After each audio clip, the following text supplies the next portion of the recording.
Let me ask you something personal. When was the last time you felt genuinely well?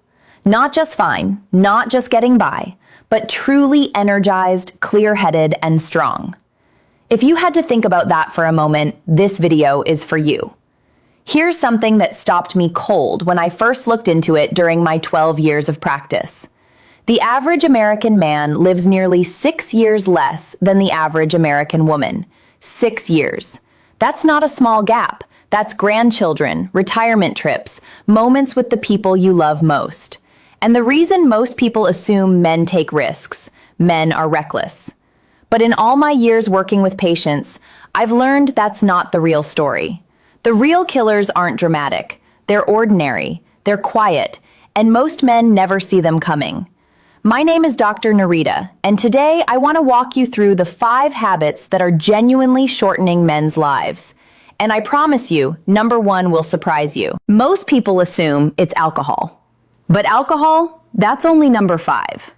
Before we go further, if you find this helpful, please hit like, subscribe, and drop a comment below telling me where you're watching from. I love hearing from the men in this community. Now, let's get into it. Coming in at number 5, alcohol. Now, before you roll your eyes and say, I've heard this before, stay with me, because the real danger isn't what most men think. The CDC estimates alcohol takes roughly 2 to 3 years off the average man's life.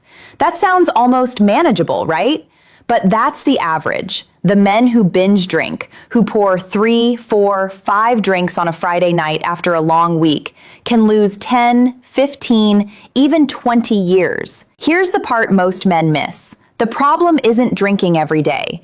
It's the way American men tend to drink. It's the weekend pattern. It's going hard after holding it together all week. And that pattern, drinking fast, drinking to feel it, is exactly what overwhelms your liver. Your liver can only process about 1 drink per hour. When you push past that, liver cells start dying faster than they can be replaced. Inflammation builds. Fat begins accumulating in tissue that was never meant to store it. And after 40, I see this in my patients constantly. The liver's ability to bounce back slows dramatically. The same amount you handled at 25 does 2 or 3 times the damage at 55. And it doesn't stop at the liver. Poor sleep, rising blood pressure, lower testosterone, higher anxiety, more inflammation throughout the body. Most men never connect these dots. They just feel off and don't know why. The fix isn't perfection, it's awareness. Give yourself a couple of alcohol-free days each week. Slow down when you do drink. Give your liver a rest the morning after a heavier night. Small shifts, real results. But remember, alcohol is only number 5. What comes next is far more dangerous. Number 4 is something that walks into my office in disguise almost every single week. Chronic stress. And it ranks above alcohol in terms of damage. That surprises almost everyone.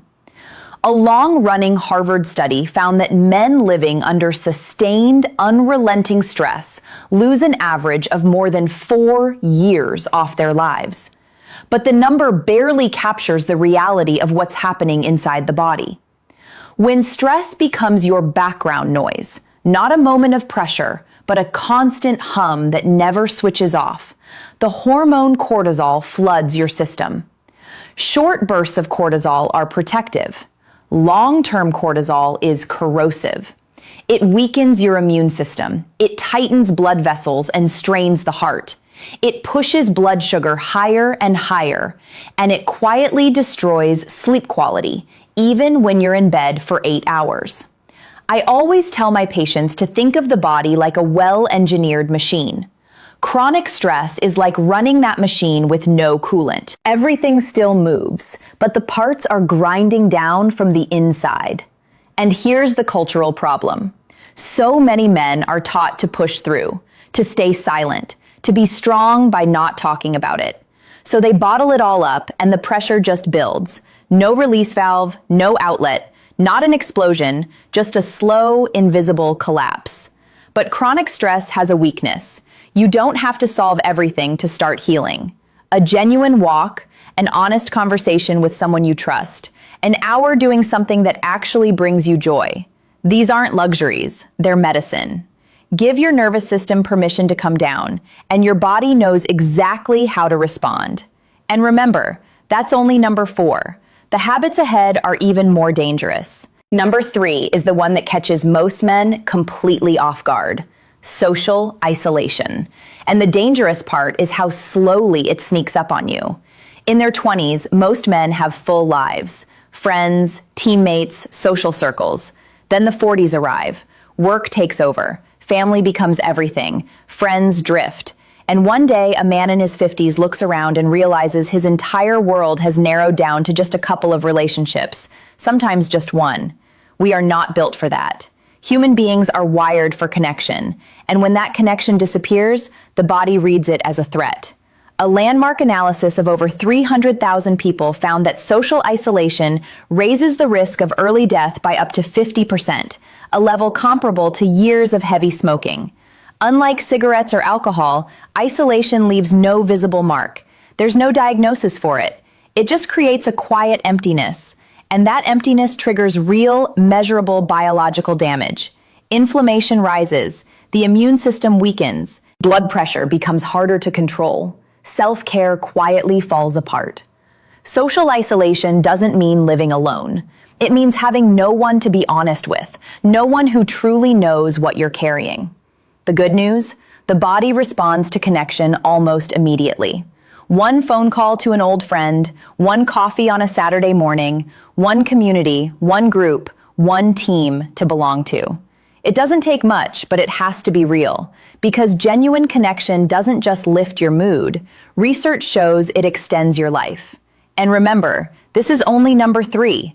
The next 2 are even more dangerous. Number 2 is something I genuinely wish more men took seriously: not getting enough sleep. This one ranks above stress, above isolation, and most men are completely underestimating it. Sleep gets treated like a bonus, something you cut when life gets busy. One more episode, one more task, a couple fewer hours, no big deal. But your body absolutely disagrees. When you consistently fall short on sleep, your brain and organs are forced to keep working through the time that's supposed to be dedicated to repair. Your heart rate increases to compensate. Blood vessels stiffen. Blood sugar becomes harder to regulate. Even one night of sleeping only 5 hours can reduce immune function by nearly 30%. According to the American Academy of Sleep Medicine, men who regularly sleep fewer than 6 hours a night live an average of more than 7 years less. 7 years from a habit that feels completely harmless. And here's what makes it tricky. You adapt to feeling tired. You tell yourself you're fine, just a little sluggish, while your cardiovascular system and hormones are working overtime just to keep you functional. The good news is your body responds fast. After just 2 or 3 nights of real, solid sleep, 7 to 8 hours, blood pressure drops, focus sharpens, mood stabilizes, and energy starts returning. Sleep is not wasted time. It's the time your body spends pulling you back from the edge. To start improving tonight, keep a consistent bedtime, even on weekends. Put your phone down at least an hour before bed. Keep your room cool, dark, and quiet. Cut caffeine after early afternoon. These aren't complicated changes, but they compound powerfully over time. And now, the number 1 habit shortening men's lives.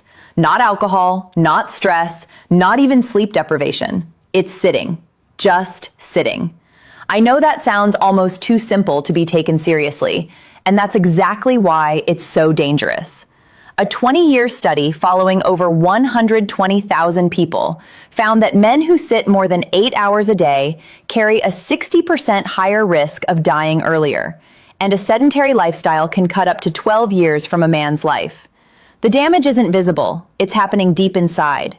When you sit for extended periods, the large muscles in your legs, the biggest calorie-burning engines in your body, essentially shut down.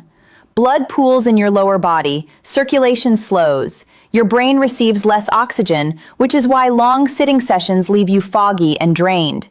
Insulin resistance builds quietly, raising the risk of type 2 diabetes. Inflammation rises. Your heart works harder just to push blood through a stiffened system. And here's the key thing I want you to hear. It's not the total hours of sitting that does the most damage. It's how long you sit without moving. After just 30 minutes of stillness, your metabolism begins to drop. Fat storage accelerates and muscle tissue starts breaking down faster than it should. Use it or lose it. That's not a motivational phrase. That's physiology. But here's what I love telling my patients. You don't need a gym. You don't need a brand new routine. You just need to interrupt the stillness. Stand up every 30 minutes and move for 2 minutes. Walking after meals, even 5 minutes, makes a measurable difference. Take calls standing up. Choose stairs when you can. Park further away. Let movement weave into your day rather than being something you have to schedule around. The moment you stand up, your body begins to recover. That's not encouragement, that's biology. When you step back and look at all 5, one truth becomes impossible to ignore. Men don't lose their health in a single dramatic moment.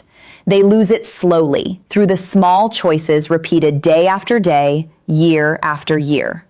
Alcohol steals 2 or 3 years. Chronic stress can take 4 or more. Social isolation, 5 or more.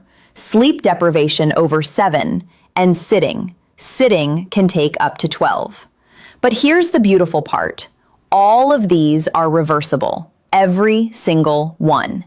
You don't have to change everything today. Just pick one. Stand up more often. Call someone you haven't spoken to in years. Go to bed an hour earlier. Give your body the rest and connection it's been asking for. If this video helped you, hit that like button, share it with a brother, and subscribe for more honest men's health content every week. Drop a comment below and tell me which one surprised you the most. I read every single one. I'm Dr. Narita. Take care of yourselves, gentlemen. I'll see you in the next one.